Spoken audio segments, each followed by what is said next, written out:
Panibagong araw, panibagong vlog na naman ang gagawin natin mga idol. Pagkatapos nating mabigyan ng kaunting solusyon itong problema natin sa ating mga front fairings, sa ating mga Honda Click version 3, halos zero na ang ingay. Hindi naman natin maiiwasan na mayroon pa talagang kunting-kunting ingay talaga. So much for that mga idol. For today's video, magpapalit na naman tayo ng mga lever, no? Lever ng brake natin. At saka itong handle grip. Paano kasi? Luma na. Ipapakita ko sa inyo mamaya ang buong detalye at sasabihin ko kung saan natin nabili. Baka maglalagay tayo ng link dyan sa description, no? Sa baba. Para hindi kayo maloko sa iba. Kung paano natin gagawin, panoorin nyo ang video na to para magkaroon kayo ng idea. So ito na ang gagamitin nating tools mga idol, no? Itong si Kilat impact drill. So brushless ito mga idol. Ito yung mga kasama niya. Dito tayo kukuha ng mga saktong gagamitin natin doon, no? Sa mga screwdriver. At pati na rin itong dalawang socket wrench mga idol, no? Itong isa 10mm ito eh. Tapos itong maliit 8mm. So malalaman nyo mamaya kung saan to gagamitin itong dalawa, no? Siyempre itong ratchet natin. So pang alcontra ito sa likod ng nut. At yung ipapalit natin na handle grip. Ayan, no? May tatak na click. Galing ito kay Real Zion Motor. So napakaganda nito mga idol, no? So itong kulay ang kinuha ko. So ito na yung clutch lever na ipapalit natin din, no? So may sticker pa sila, oh. Kitang-kita nyo naman, no? Kailangan na talagang palitan dahil wala na yung pintura dito banday. Tsaka dito may lamat na. So kailangan papugiin natin ito. So ang tanggalin natin mga idol is itong dalawang screw. Ayan, no? Tapos may 8mm na nut yan sa ilalim. So yun ang paggagamitan natin ng 8mm na socket wrench pang alcontra. So itong screw na ito mga idol, pag-ingatan natin ito dahil mayroon itong nakakonek na linkage sa ating brake. So kailangan hindi mahiwalay yung butas, no? Or yung linkage sa butas. So mamaya ipapakita natin, no? Kung ano ang mayroon dyan. Kung bakit pag-iingatan natin. So ngayon mga idol, umpisahan na nating tanggalin itong screw, no? Gamit itong ating impact wrench. Tsaka ito na yun. Magagamit na natin yung ano natin pang kontra sa ilalim. Itong si socket wrench na di 8. Okay. So ito ang gagamitin mga idol para mabilis lang.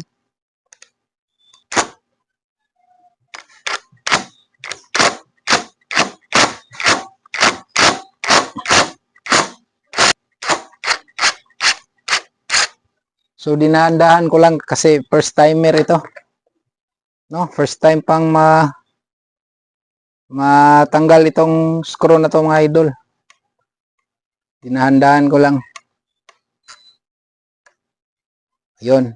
Ito yung itsura ng screw, ng bolt. Bolt pala ito.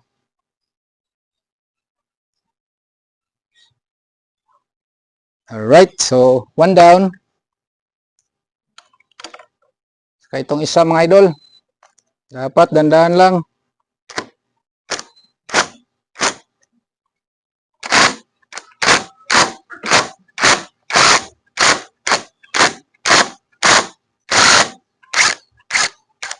Yun. Okay.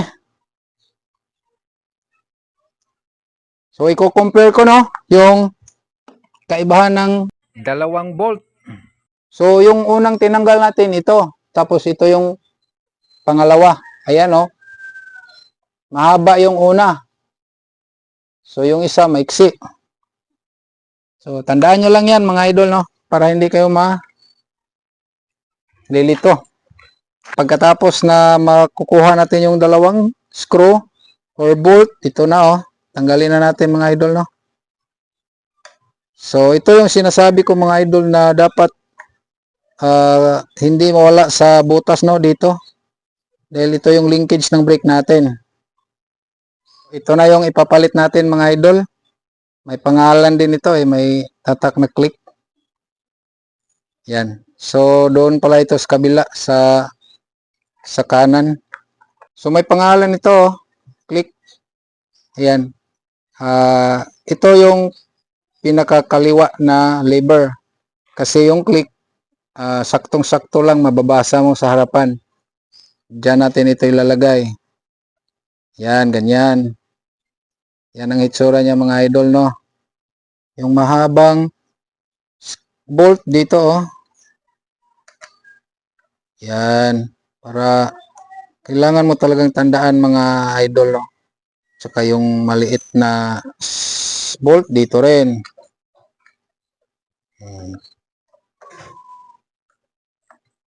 So, ikutin muna natin ng kaunti para malaman natin kung nakuha ba talaga yung linkage, no? Kasi, pag hindi yun pumasok dito sa bolt, wala ka ng brake. Oh, ayan. Madali lang pihit yan. Maluwag lang yan. Oh. Mamaya na natin yan i-final. Pag ano na talaga. Kumagat na yung trade. So, ayun. So, ito mga idol, no? Na-adjust ito kung gusto mo ng hindi masyadong ano dito, mayroon yan hanggang 6. 1, 2, 3, 4, 5, 6. Ayan, oh. So, babalik na natin yung dalawang nut mga idol. Ayan. Yung isa na naman. All goods. So, ngayon, ang gagawin na naman natin is mag-antra na naman tayo dito sa ilalim. Alright. Yun. Okay. All goods na mga idol. So, ayan. May bago na tayong brake lever. So, nasa sa inyo na ilalagay sa 1, 2, 3, 4 kung saan kayo komportable. Tingnan natin mga idol kung malalak ba itong ano. Ayun, na-lock naman natin. So, subukan natin i-release. Oh, okay, ma-release naman siya. Dito na naman tayo sa kabila. At ito na nga, i-explain ko muna bago natin tanggalin ito. Kung nakikita nyo itong spring, tandaan nyo lang may butas yan dyan nyo ipasok mamaya pagbalik. Mahaba-haba ito, siguro nasa mga 2 inches.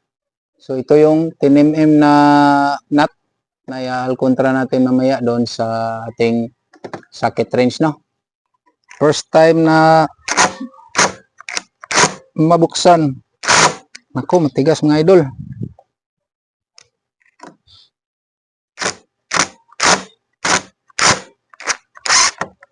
Yun.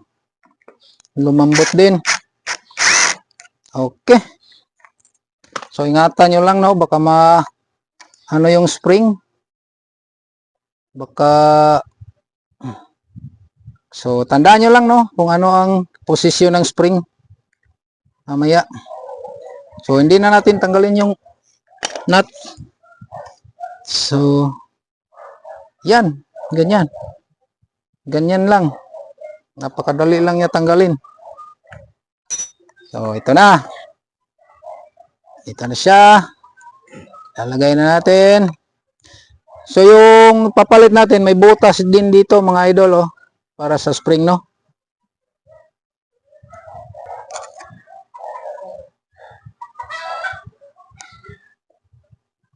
Yun.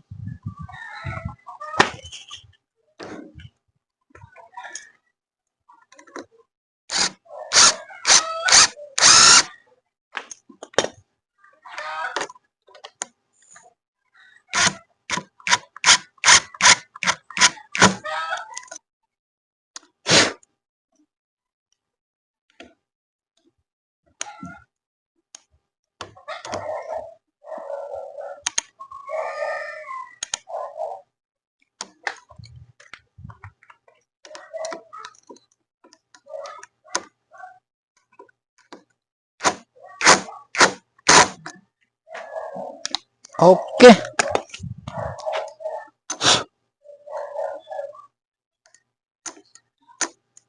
All goods.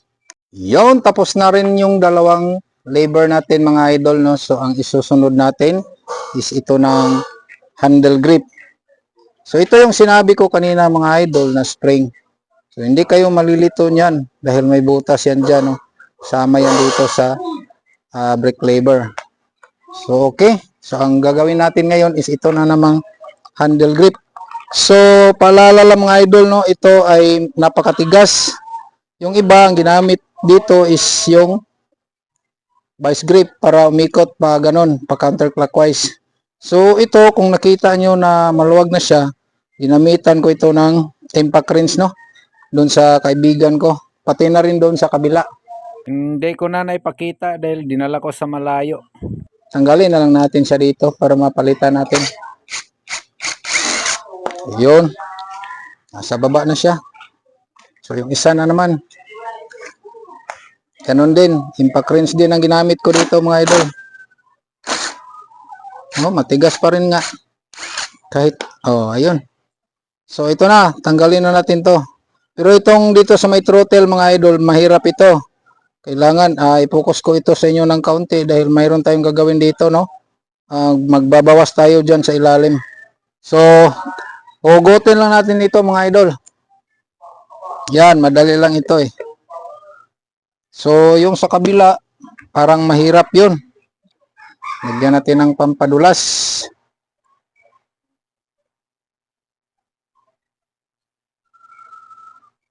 Alright. Pati rin dito sa kabila. Kunti lang. Para tuloy-tuloy.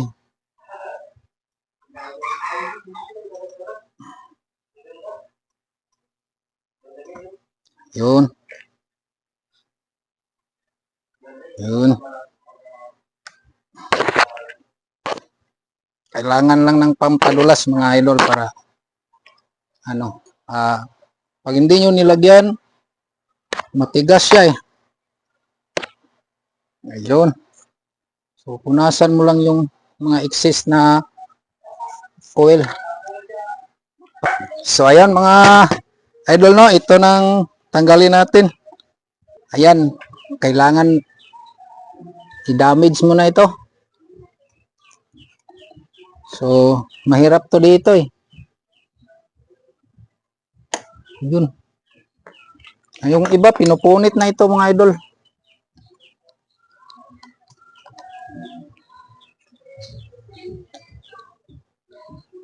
Boom!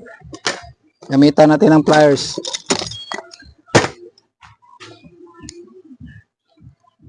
Yun. Then sa baba.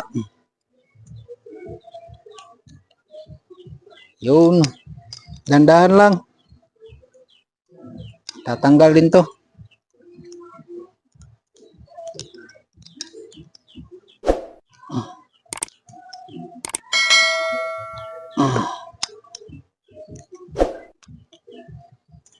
Malaki ang trabaho nito mga idol dahil magliliha pa tayo nito eh. Itong throttle niya, body.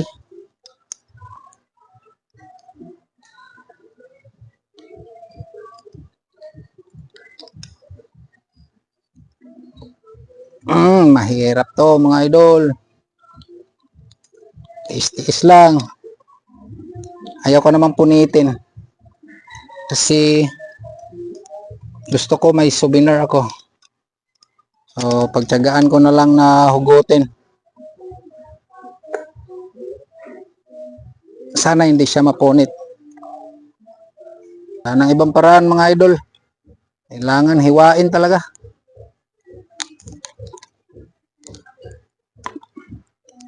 Wala na yung original niya. Gusto ko sana ba yung buo pa rin na matanggal. Mahirap man. Hugutin tayo ng siyam-siyam.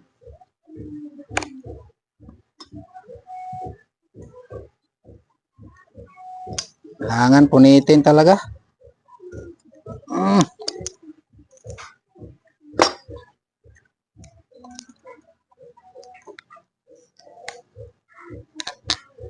Yun.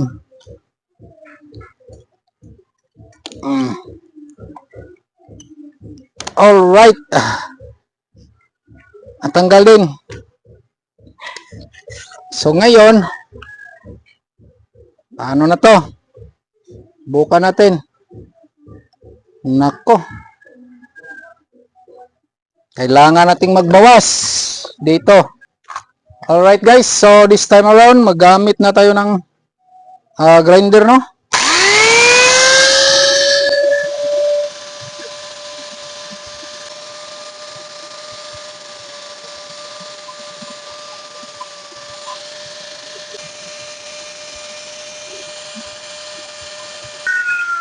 Alright, try and try until you succeed. Kulang pa talaga.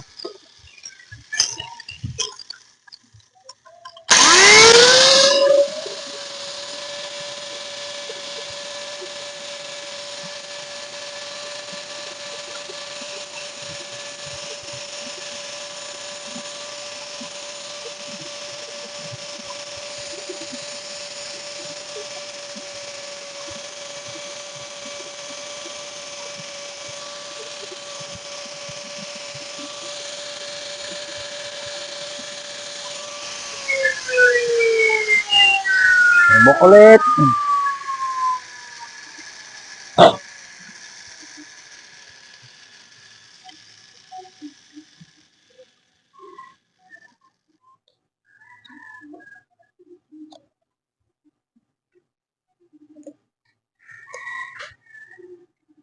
So, ito na. Kasya na ata ito. Ang problema dito sa dulo. No? Kailangan ingat talaga, no?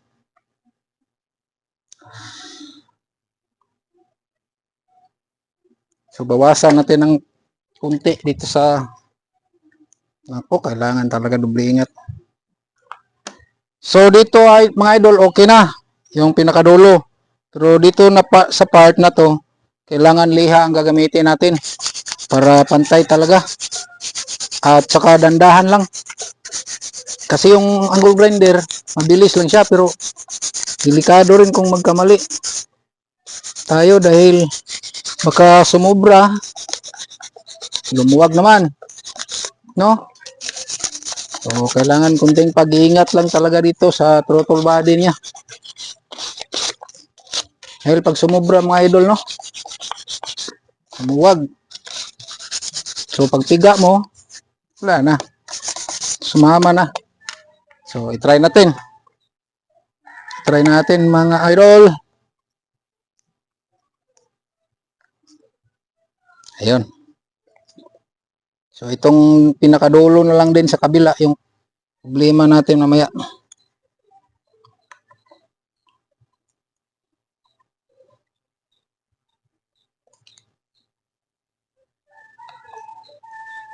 Parang matigas pa rin. Kulang pa.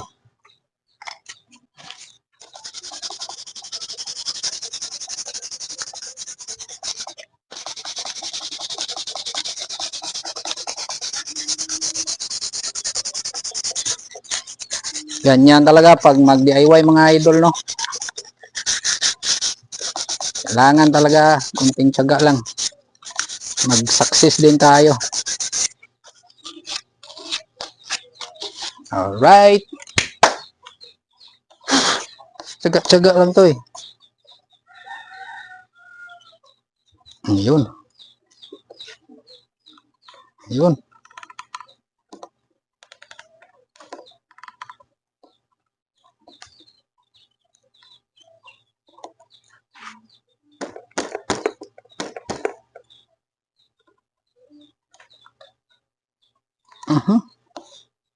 Matigas talaga.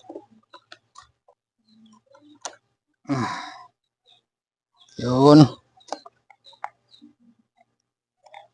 So, kailangan nito ng pampadulas.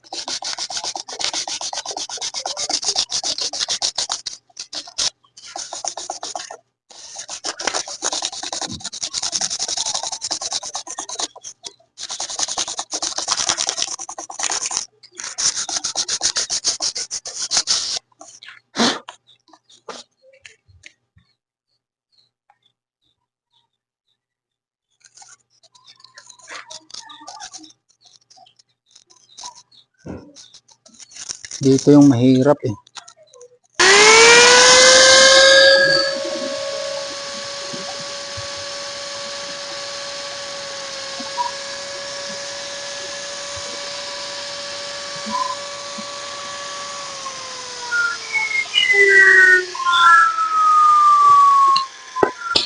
Mahirap talaga. Dito tayo nahihirapan mga choy.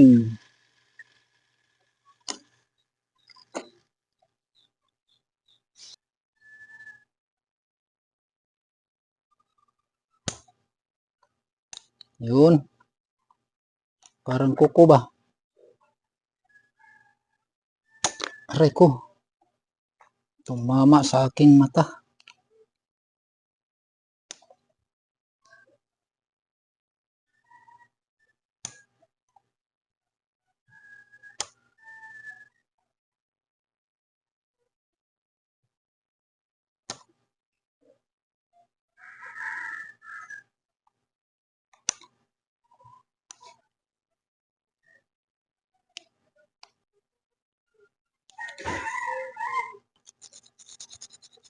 Ingat lang talaga.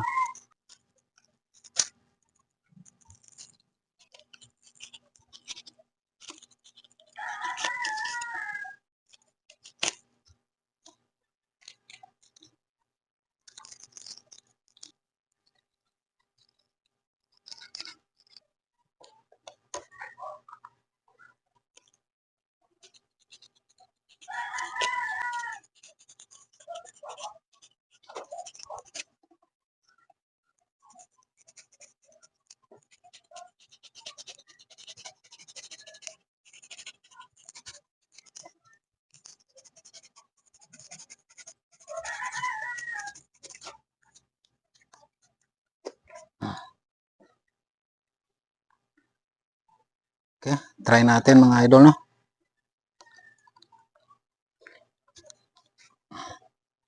Sana okay na.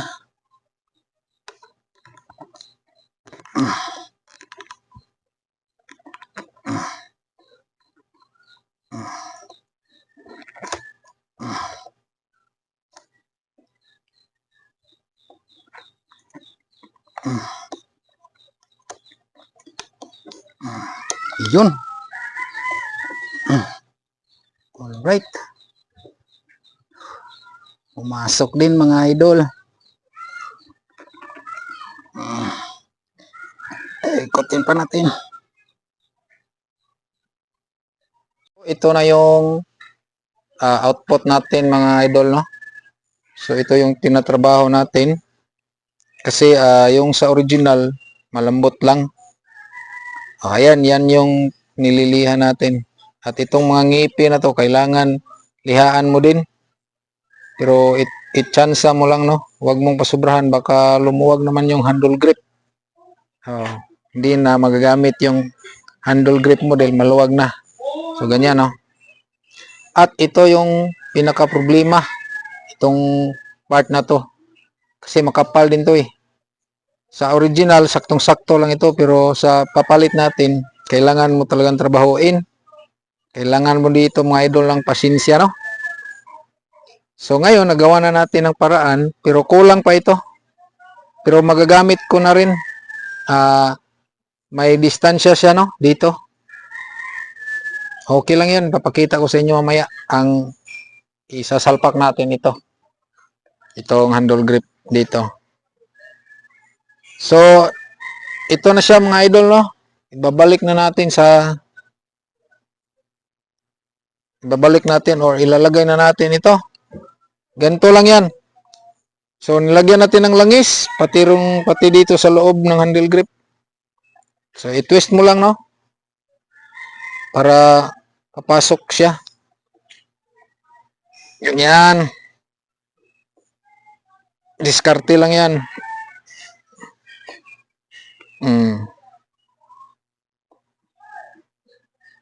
Nakayanan ko rin mga idol kahit ako lang mag-isa. Kung may helper kayo na taga-camera, mas maganda. Pero sa akin, napakalaking challenge ito. Kunti na lang. Isang ikot na lang. Ayun. Kundi pa dahil yung itong click na pangalan dapat dito yan. Pareha dito sa kabila. Yan oh. Yung isa masyado pang mataas. So, ikutin pa natin. Sabay diin. Kulang pa. Kulang pa. Dagdagan. Patingin. So, kunti na lang talaga. Isa pa, isa pa. Huwag lang kasobrahan. Okay na yan mga idol. So, pagdating naman dito sa niya, so ilalagay na natin ha, explain ko sa inyo mamaya. Kinuha ko lang yung mga parts. Okay, ito na. Ibabalik na natin yung mga accessories niya, no? Pati itong pinaka-cover niya mga idol, ito.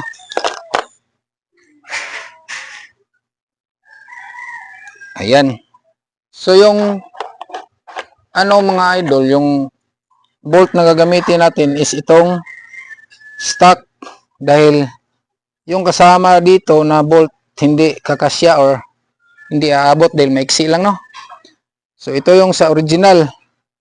At ang ginawa ko is nilagyan ko lang ng 3 washer para kakasya talaga. So, ayan na yung butas, oh. Pasok na natin mga idol, no? So, ganun din sa kabila. Ganun din ang ginawa ko sa kabila. May washer din yun.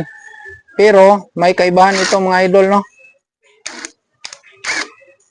Teka lang, parang hindi siya pumasok. Yun.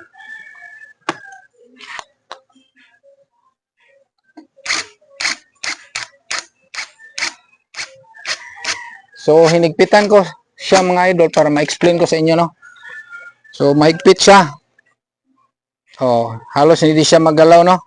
Pero, ang disadvantage pag hinigpitan mo, tingnan nyo, oh, pag piniga natin, hindi babalik yung throttle. So, delikado. So, ang gagawin natin is luwagan lang natin ng konti. Ayun, kita nyo, no? Bumalik na siya. Ayan. So, ang mangyayari, yung dito sa dulo, maluwag siya ng konti. Oh, ayan, oh. Yung kanina, pag hinigpitan natin, hindi siya bumabalik, eh. So, mag-wild yung natin, gasolina or accelerator. So, yan, pwede na yan mga idol. Ibabalik na natin yung pinakatakip niya, no? Yung bar end na, pinaka-bar end. Pero plastic ito mga idol, ha. Okay. Nice one. So, ayan na. Maraming salamat mga idol, no. Sana may natutunan kayo sa experiment natin ngayon. Ayan, dito sa kabila, talaga. Tapos, talaga dito sa dulo. 0-0 yan. Pero dito sa kabila, may allowance yan. Yan. So, thank you very much mga idol, no. Sana may natutunan kayo sa DIY natin ngayong araw.